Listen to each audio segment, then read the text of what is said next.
Hey guys, Josh here at America's Motorsports in downtown Nashville, and today we are here with the Kawasaki Ninja 7 Hybrid. We're gonna hop on the road, get our first impressions of what this bike's all about.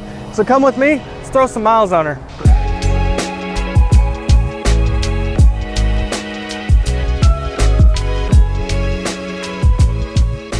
Start that motor up. Let's see what this thing can do. So the Kawasaki Ninja 7 Hybrid is a brand new bike to the sport bike segment, something that has never been seen before. A lot of people are used to there being either gas or electric motorcycles, and this one is the exception to the rule. This is actually both. This has a standalone electric system on it, as well as a 451cc gas engine out of the Ninja 500. As you can see, I was shifting it a bit differently, and that's because this has an automated manual transmission. It is not an automatic transmission. What it actually does is it uses some servos inside of there, and it actually engages the gears without needing a foot shifter or a clutch up here. It's automated manual. It actually has shift paddles, okay?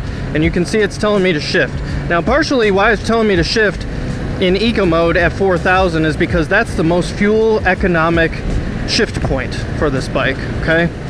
But down here, you have your downshift paddle is on your thumb, and your upshift is on your pointer finger.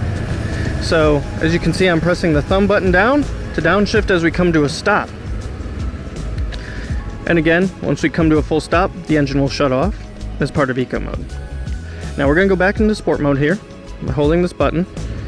The motor is constantly running in sport mode. It does not shut off with the hybrid system at the stoplight. So one of the big questions we've been getting asked is, why would I buy this over a gasoline motorcycle?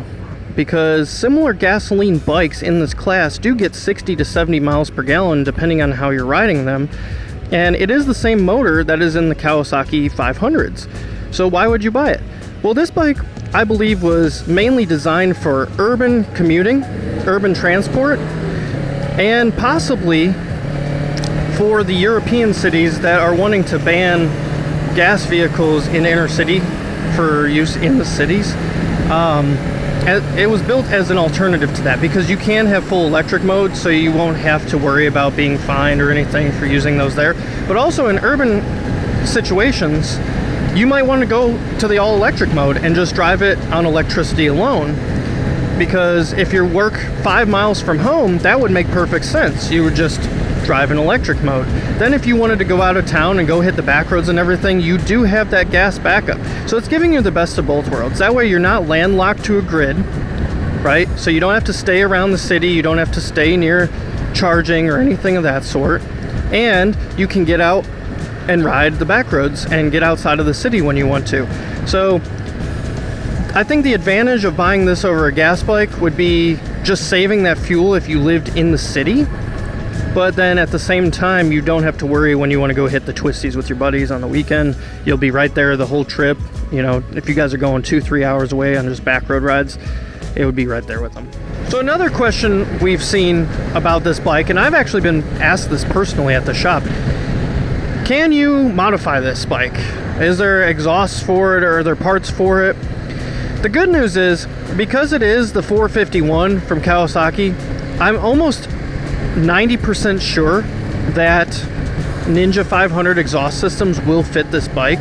The muffler that is on this machine is actually the same as you see on the Ninja. So I don't foresee that being an issue. I believe because of the gas engine, you can still modify this bike, make it sound a little louder, you know, that way a little cooler, stuff like that for you guys. Also, I haven't personally gone on any sites for it, but I'm sure they make fender eliminators for it and all sorts of stuff like that. As you can see, we do have a couple bars that have dropped already on the EV charge fuel range.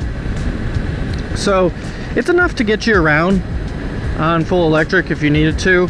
It's not going to go at like 100 miles at all. It's going to go probably about, give or take, I'd say about 20 miles maybe.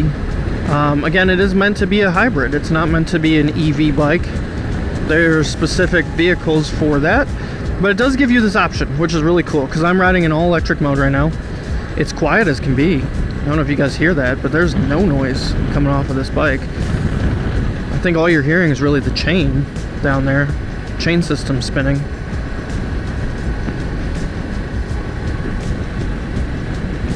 But that is a very cool feature. And it's also, by riding in this, I'm extending my fuel range right now.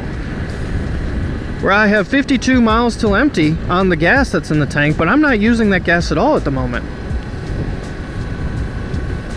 We did just lose another bar there. So it does extend your fuel range also if you wanted to utilize it as such. Say you pushed it to the limit, you ran out of gas on the side of the road. Well, guess what? You can throw it in electric mode and get to where you're going, which is awesome. All right, your controls on this motorcycle are pretty standard other than the unique buttons up here, okay? So you have your turn signals, regular there, horn, hazards, which is really nice that has been becoming standard on new motorcycles, having a hazard light button, because if anything happens, you gotta pull over on the side of the road. You used to have to just turn like one turn signal on. But now for safety precautions, they added these hazards, and I do love that. Your kill switch is an all-in-one because the e-boost button kind of goes where the start button would go. So basically you click that to go off, you put it here set to run, and then you just hold it for a split second and it fires the bike up. Your headlights, because of all the extra buttons added here, are back here. So you would have your high beam, regular beam, and then flash to pass. And then you have, of course, all your display buttons here. Now, on the screen there, you may see we got 59 miles to empty. It keeps going up, right? That's because this thing, again, is super fuel efficient. Yeah, I think it sips gas, like 65, 70 miles per gallon on the factory, everything. Down here, you can change these to read out different things, such as odo and range. So right now I have it on fuel range. That's my favorite to leave on because it really does give you a good estimate of how far you can make it on the fuel that you have. So when we left, we were at 51 miles. Look, now it's gone up to 63 because it's updating real time off the ECU. It knows what it's going to get. One of the downfalls that I can see, and I know a lot of people talk about the good, let's talk about the bad, guys. So the one thing I've noticed is in EV mode, you cannot switch back to gas mode unless you're at a full stop. Okay, so now I'm in full electric mode. If I start getting run over by people up here on Hillsborough Road because I can only do 44 miles an hour, I mean, that might happen here. It's 35 as far as that sign's posted, so we'll see what we can do. But yes, I do see that being one of the problems there, is that you can't switch. You can't switch, and that's, I don't know. Kawasaki must have done that for a reason. It probably has to do with engaging that motor, but at the same time, you can argue that e-boost uses that motor, so it definitely can be a reality. It's just something that is very specific that you can't do while moving. So the other thing I want to talk about is how much is this motorcycle? This bike is $12,499. Now, I understand it's a little bit higher than the price of like a Ninja 500. It's about double the price. But you're getting cutting edge technology, nothing like it in the world. And you are getting it all in a street bike. You're getting the e-boost system, which again is something to me out of like a race car. I've never seen anything like it. So plus you get that advantage of being a little more green, you know, saving fuel. So those extra things and that little bit of extra money may pay for itself in the long run with what you'll save in fuel and expenses of riding because of the hybrid system. I want to say it's on the scale of about 60 to 65 horsepower is what Kawasaki's claiming out of this. And that's derived from about 50 to 54 horsepower from the 451 and about 10 to 11 extra horsepower from the electric drive system, which they just combine those numbers to equate to the horsepower. And partially that's because you have this e-boost system. It gives a electric acceleration punch that assists the gas engine, and it's supposed to accelerate the bike up to speed faster than a ZX-10R, which is very awesome. Another question that everybody's asked is how fast is it in electric mode? Well, rumor on the internet is about 40. And let's just see what it'll do here.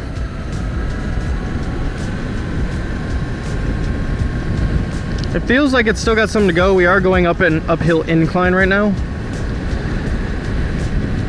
Let's see what we can get her to.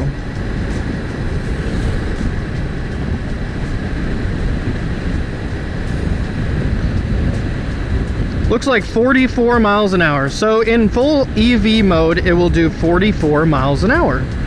All right, so people are saying online that 85 to 90 miles an hour is the top speed for this motorcycle. And we would like to put that myth to rest once and for all and let you guys know from our own research, we found that the top speed on this bike is in excess of 115 miles an hour. So before we go, I also wanted to show you guys walk mode here. Okay, I'm gonna hold this in. So this is your walk mode, okay? Forward and reverse. I know I touched on this a little bit ago. To go forward, you just hit the throttle and it uses the electric motor. You come to a stop. If you roll this grip forward, that's your reverse. And see? It's all motor doing that. And then to get back to regular, you're just gonna hold that and it brings us back to sport mode. So there it is, folks. That is the new Kawasaki Ninja Hybrid 7, or the Ninja 7 Hybrid, whichever you want to call it. Brand new from Kawasaki for 2024. Awesome, awesome, awesome little machine with a lot of cool technology on board. So hopefully, again, we're going to make this a thing. We're going to see you guys again on another video soon, I'm sure. Brantley's on his way back, and we're going to wrap this thing up. See you guys soon. Ride safe. Keep it rubber side down.